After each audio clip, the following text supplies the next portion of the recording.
इसने अकबर को संरक्षण दिया।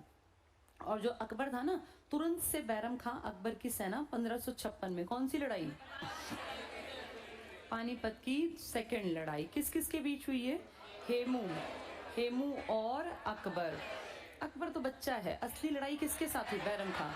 हेमू ऑलमोस्ट जीत गया था, पर लास्ट मोमेंट पे एक तीर इसकी आंख में लग गया, और आंख बहुत सेंसिटिव होती है, किसी का हाथ भी लग जाए आंख एकदम से बंद, तो वो आंख में तीर, बेहोश हो गया। हाथी के हौद पे बैठा था, बैलेंस सब बिगड़ा, नीचे गिर गया। नीचे गिरते ही इस बैरम खान ने इसका सर कलम कर दिया, गर्दन काट दी। जैसे ये धोखा है, लेकिन बेटा वो है ना कि लड़ाई में सब जायज़ है, अभी बेशक धोखा है। अब बैरम खान ने जो किया वो उसको उस टाइम पे सही लगा कि अकबर का दुश्मन है ये, उसको वो बच्चे का दुश्मन दिख रहा था।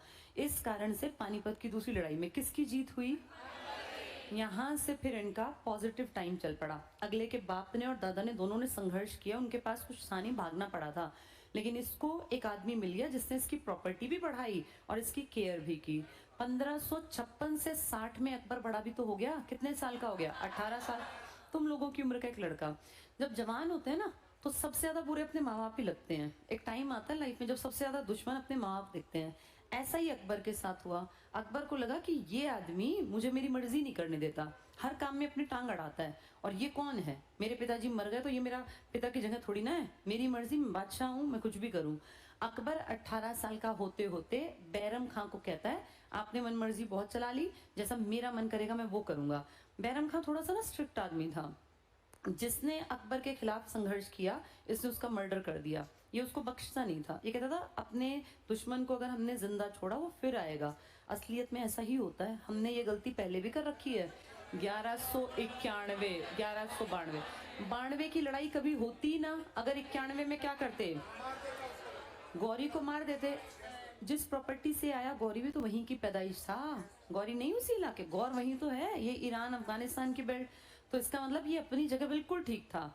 अगर ये गलती कर देता, एक दो को जिंदा छोड़ता, तो फिर प्लानिंग बनती कि अकबर को मार दो। तो इसने इसको देखे तो इसने अपने दिल से किसके लिए अपना समर्पण किया, अकबर, कि ये बच्चा मुझे बचा के रखना है, कोई भी इसकी तरफ आंख उठाएगा तो मैं उसको नहीं छोड़ूंगा। इसने सारे काम अकबर के लिए किए। लेकिन कई बार क्या होता है, जब बच्चे की एक्स्ट्रा केयर की जाती है ना, तो बच्चे को लगता है मेरे ऊपर बहुत बंदिशें हैं। अब तुम्हारी माँ तुम तो हाँ कहाँ रह गया, कहाँ रह गया, कहाँ रह गया, भाई कहाँ रह गए, तो फिर एक कहता है यार हर टाइम माँ को यही काम है क्या, भाई बार बार आएगी, खाना खा ले, खाना खा ले, फिर तुम झल्ला जाता है कि बना के रख दो ना, अपने आप खा लेंगे। ये ओवर प्रोटेक्शन, ओवर केयर ना आदमी को रास नहीं आती। ऐसा ही अकबर के साथ हुआ।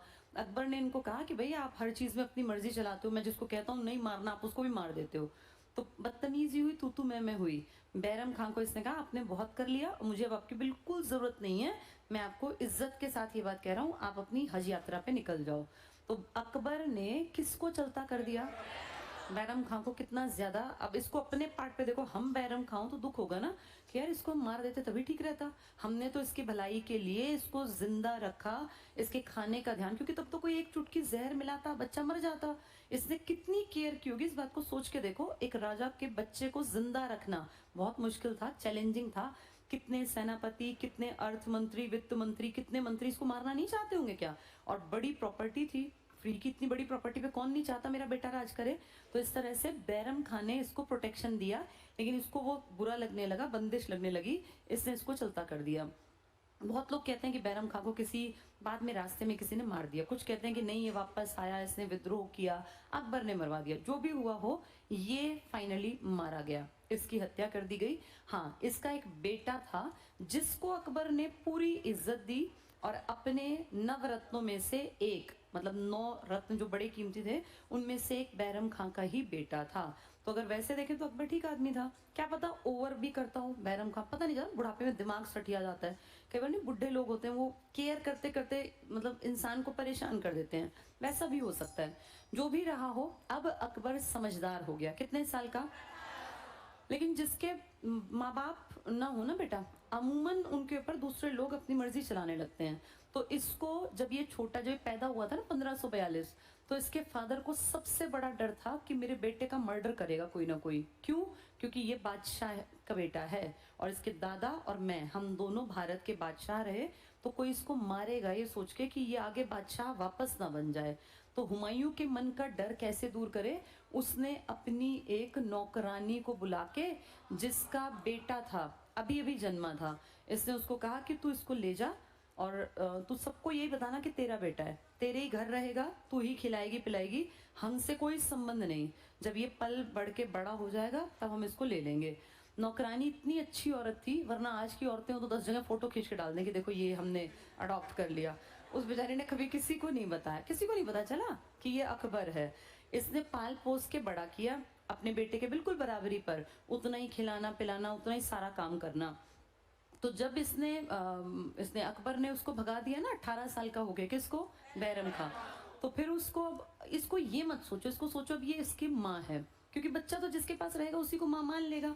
और इसने प्यार भी किया होगा, बहुत प्यार से अपना बेटा समझ के पाला होगा, तो उसका अटैचमेंट था। तो जब बैरम खां हट गया ना, तो उसको फील हुआ कि अरे मेरे बेटे के सिर पे से अब तो राजा भी मर गए जो हुमायूं था, और बैरम खां भी, अब मुझे अपने बेटे को संभालना पड़ेगा। क्योंकि ना बच्चों को अमूमन पेरेंट्स कभी बड़ा नहीं मानते, उन्हें लगता है अरे हमारे बच्चों को समझ नहीं है, ऐसा ही होता है। 50 साल का आदमी कभी पिता अगर जिंदा बैठा है ना, तो सोचेगा मेरे बेटे को कोई बेवकूफ ना बना दे, उनको हमेशा ऐसा लगता है, क्योंकि पेरेंट्स की नजरों में हम कभी बड़े हो ही नहीं सकते बेटा। तो अकबर ने जब बैरम खां को भगा दिया, तो वही माँ, उसके मन में आया कि मेरा बेटा तो अकेला पड़ गया। तो ये पहुंची और इसने कहा बेटा मैं तुझे समझ नहीं है, तू पढ़ा लिखा भी नहीं, मैं तुझे सलाह दूंगी। 2 साल इसने सलाह दी, 1560 से लेके 62। अब ये इतना ज्यादा उकता गया इसकी सलाहों से, क्योंकि वो औरत बेटा घर में रहने वाली एक औरत है। देखो इसमें जेंडर बायस होने की बात नहीं है, पर इस बात में कोई दो राय नहीं है कि जो बाहर निकलता है उसकी बुद्धि का विकास हमेशा ज्यादा होता है। आदमियों का दिमाग ज्यादा विकसित क्यों था पिछली पीढ़ियों में, क्योंकि आदमी ज्यादा बाहर निकले। देखो जो लोग कहते हैं कि औरतों का दिमाग विकसित नहीं था, इसके पीछे भी बायोलॉजिकल कारण है। पुराने टाइम में औरतें सिर्फ घर तक सीमित थी, आदमी बाहर जाता, शिकार करता, किसी को जानवर को मारता, इन सब में बुद्धि का इस्तेमाल करता होगा ना।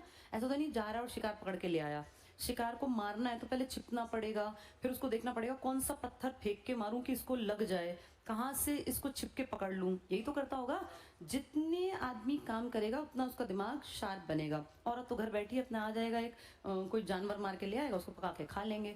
तो औरतों का काम ना बौद्धिक रूप से कम एक्टिव थी औरतें, आदमी ज्यादा एक्टिव। आदमी को रास्ता भी याद करना है, आज जीपीएस है, तब थोड़ी ना था। जंगल में कहाँ गया, कहाँ से उसने वो पकड़ा जानवर, हिरण, अब मान लो घर ही ना मिले फिर क्या करेगा हिरण का, तो उसको याद भी रखना कि मैं ऐसे पेड़ से आया था, यहाँ मुड़ा था ऐसे। तो आदमी का दिमाग ना डायरेक्शंस में बहुत तेज हो गया इस्तेमाल करने के कारण, और उसको चाल और ये सब चीजें आ गई। हम अगर देखें अब की पीढ़ी में, अब बहुत सारी लड़कियां गाड़ी ड्राइव कर लेती हैं, स्कूटी चला लेती हैं। वो पापा की परी वाला टाइम धीरे धीरे घट गया बेटा। अब जो स्टार्टिंग में आई थी ना लड़कियां, उनको तो देख के डर लगता था कि भैया ये पता नहीं कहाँ एकदम से स्कूटी को मार देंगे।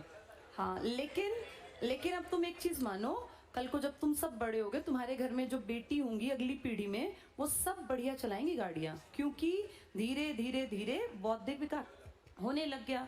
अभी जो लड़कियां है ना, वो कंपैरेटिवली ठीक हो गई। आज से 8-10 साल पहले जो स्कूटी लेके निकली थी लड़कियां, उनसे तो डर लगता था, क्योंकि उनको कुछ भी नहीं आता था।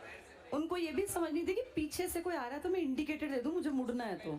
हाँ, तो इसलिए मैं अभी भी जो औरतें 40 से ऊपर की हैं और वो ड्राइव करती हैं, उनसे थोड़ा दूर रहना चाहिए, क्योंकि वो उस पीढ़ी की हैं जो इनिशियल स्टेज में सीखी। तुम्हारी पीढ़ी बेटा ठीक है, तुम एक्टिव हो, और तुमसे जो अगली आएंगी ना, जो बच्चियां आज 10 साल 8 साल की, तुम देखना वो लड़कों की तरह ही। आजकल मैं देखती हूँ कई लड़कियां फोन भी सुनती रहती हैं, स्कूटी पे चलाती रहती हैं। इतनी समझ आ जाना भी बहुत बड़ी बात है। धीरे धीरे उनका डेवलपमेंट, इसको ऐसे मत देखो, ऐसे देखो पहले 0 पे थी, आज 0 से ऊपर बढ़ गई ना। तुम में से किसकी मदर ने स्कूटी चलाई, दादी ने स्कूटी चलाई, इन्होंने स्कूटी चलाई, इनकी अगली पीढ़ियां एक्टिव होंगी, वो अच्छी ड्राइव कर लेंगी। तो धीरे धीरे जिस चीज का इस्तेमाल करोगे वही ना। पहले औरतें इतनी ज्यादा बेचारी दबी कुचली थी, कहीं जाना नहीं, डायरेक्शन याद नहीं। अब लड़कियां ड्राइव करती हैं, डायरेक्शन की ज्यादा समझ आ गई, धीरे धीरे दिमाग विकसित होगा। जब पहली बार आदमी ने कोई वाहन चलाया तो उससे भी गलतियां हुई होंगी। तुम लोगों को क्यों आसान लगता है, क्योंकि तुम लोगों का जेनेटिकली वो दिमाग का पार्ट एक्टिव है, जो लड़कियों में नहीं था। लेकिन अब लड़कियां देखो एक्टिवली उस चीज पे काम कर रही हैं। ऐसे ही इंजीनियरिंग है बेटा। एक टाइम पे मैथ्स और फिजिक्स पढ़ना लड़कों का काम था। आज तुम देखो कितनी लड़कियां हैं जो इंजीनियरिंग में जा रही हैं, बहुत अच्छा काम कर रही हैं और कितने कितने रुपए के पैकेज उठा लेती हैं। दिमाग ना एक ऐसी चीज है, इसका जितना ज्यादा इस्तेमाल करोगे जिस चीज में, वैसा ही बन जाएगा और इसका असर अगली पीढ़ियों पर भी आता है। तो अब लड़कियां ड्राइविंग, जब एक पीढ़ी दो पीढ़ी तक ये गड़बड़ रही ना कि भाई नहीं समझ में आ रहा, डायरेक्शन की समझ नहीं है, स्पीड की समझ नहीं है, अब ठीक हो गई। ऐसे ही यहाँ हुआ, इसको स्टार्टिंग से वो माहौल नहीं मिला तो बुद्धि कम विकसित थी। एक और बड़ी बात, अकबर अनपढ़ था, निरक्षर था, क्योंकि नौकरानी के घर रहा तो नौकर थोड़ी ना पढ़ा करते थे, न उसका बेटा पढ़ा न ये पढ़ा। जब इसके पिता एक्सपायर हुए तो ये राजपाट मिल गया। बैरम खान ने 4 साल काम संभाल लिया, काम करना नहीं पड़ा, बस सिग्नेचर करता था।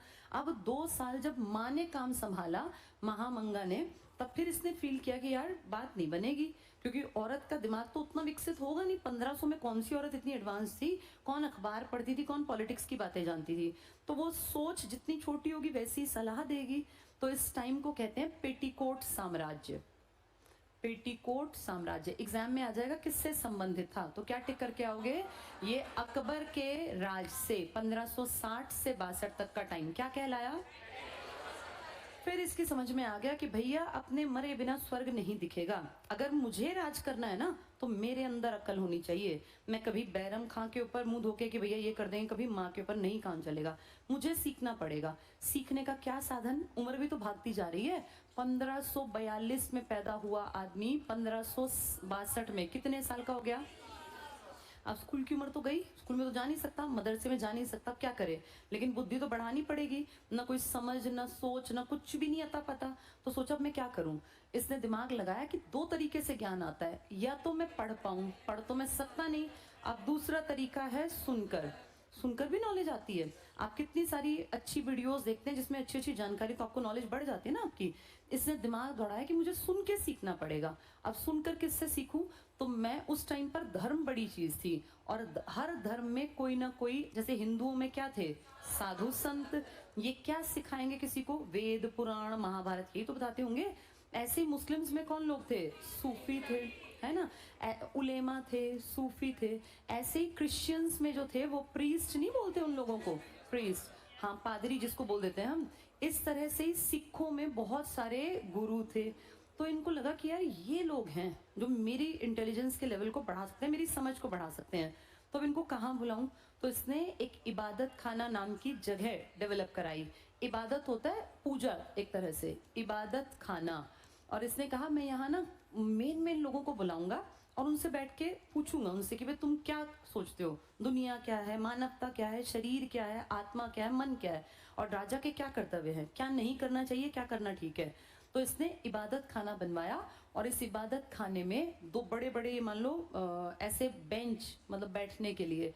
अब वहाँ राजा बैठता, बादशाह, यहाँ इस किसी धर्म के एक्सपर्ट्स, जैसे हिंदू धर्म के बुला लिए तो बड़े बड़े, आज भी तो हैं, देखे नहीं, कई बड़े बड़े महाराज जी टाइप के लोग होते हैं। अभी देखो जब हमारे पीएम मोदी ने नया वो इनॉग्रेशन किया इसका, लोकसभा पार्लियामेंट हाउस का, देखो कितने बड़े बड़े पंडित आए हुए थे, है ना। वो बेटा ज्ञाता हैं, जो ये गलियों में घूमते हैं इस टाइप के नहीं है वो, उनको उपनिषद वेद वेदांत सब जबानी याद है। तो वो बैठ के और बहुत बड़े, एक वो देखिए अंधे से महाराज जी हैं, बड़े फेमस है वो ना, हाँ, तो वो देखो नॉलेज है उनको, उनको उपनिषद वेद पुराण सब याद है जबानी, जबकि देखो उनकी आंखें भी नहीं है। तो ऐसे लोगों को बुला के, और इसने कहा आप मुझसे भाई 1 घंटा बताइए, मुझे जरा अपने धर्म के बारे में बताइए। तो बता दे कि भाई हमारा ऐसा धर्म है, हमारा धर्म ये कहता है, ये कहता है।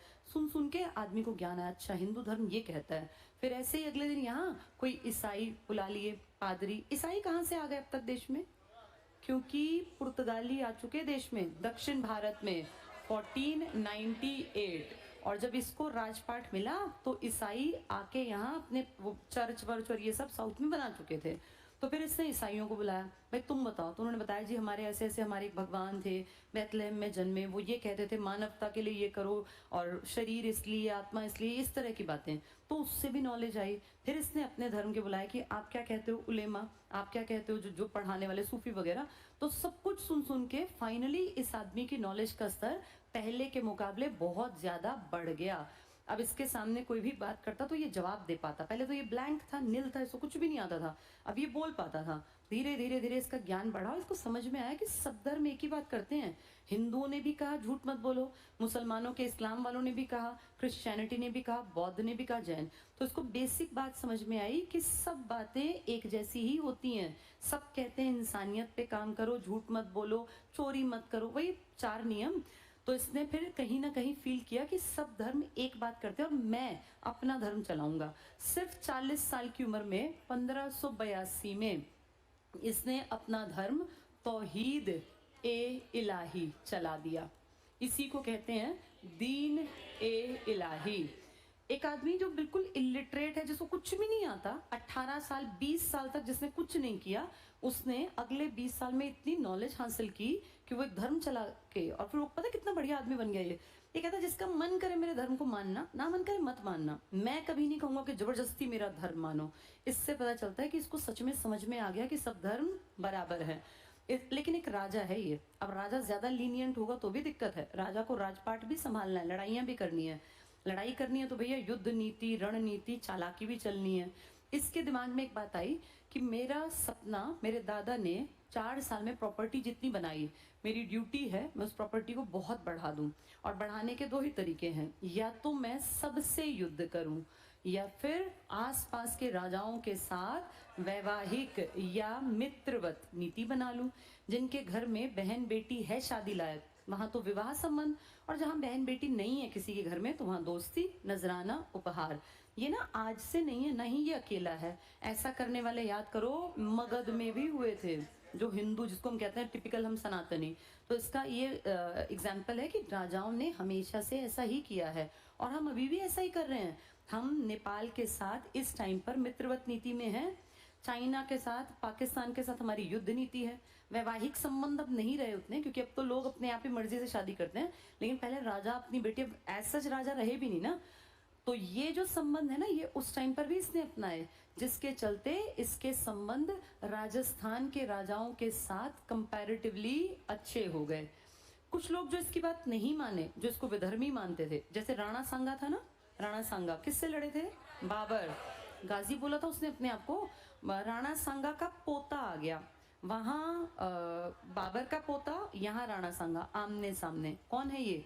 अकबर और महाराणा प्रताप, दोनों के दादा लड़े थे, अब दोनों पोते लड़ेंगे। दादाओं में भी बाबर जीता था, पोतों में भी अकबर ही जीतेगा। लेकिन लड़ने का जिगरा होना बहुत बड़ी बात है, इसीलिए बहुत रिस्पेक्ट से किसका नाम लिया जाता है?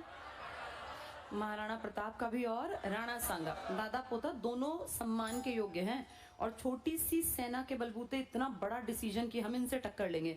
मैक्सिमम लोग झुक गए। ज्यादातर ने क्या किया, जिनके घर बहन बेटी थी कि शादी के संबंध, कि भैया ठीक है अब धर्म बदलेगा कोई बात नहीं। हम सब ने जोधा अकबर का किस्सा सुना है ना, कहानी सुनी है, तो वही है ये नीतियां। चलो इसको कल फिर आगे कंटिन्यू करेंगे।